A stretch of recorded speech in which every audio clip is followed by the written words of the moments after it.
gara n'ime ala mmụọ odogwu n'anya, ị napụrụ ekwensu igodo ọnwụ wee tụrụ ugo lata. Ehi gara Kena Galili, onye ukwu wee ịgbanwere mmiri agbamakwụkwọ ọ ghọrọ mmanya.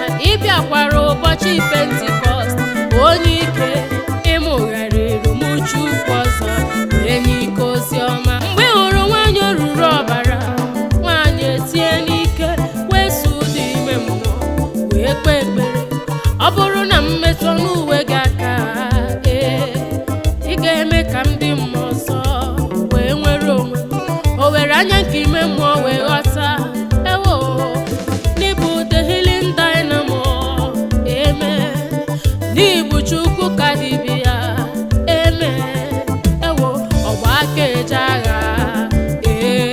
Jesus the only dynamo. Onye ukwu a,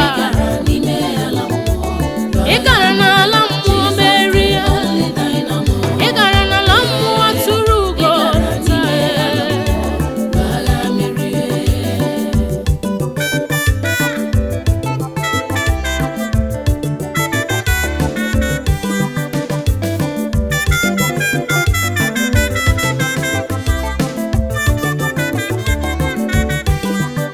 Ị gara obodo Bethsaida, Jesus, ebe ị wuru your healing headquarter.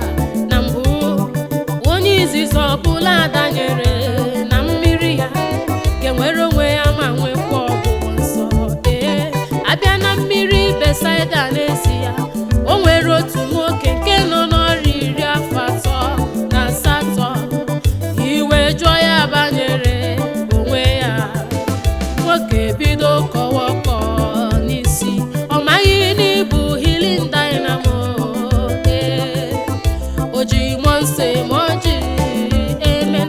Ngwa ngwa inyere nwoke nọ n'ọrịa iwu kulie, your healing power si n'ọnụ gị pụta wee nye ya ọgwụgwọ nsọ. Jesus the only dynamo.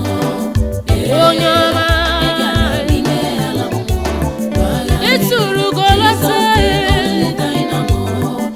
onye ukwu gị bụ baba.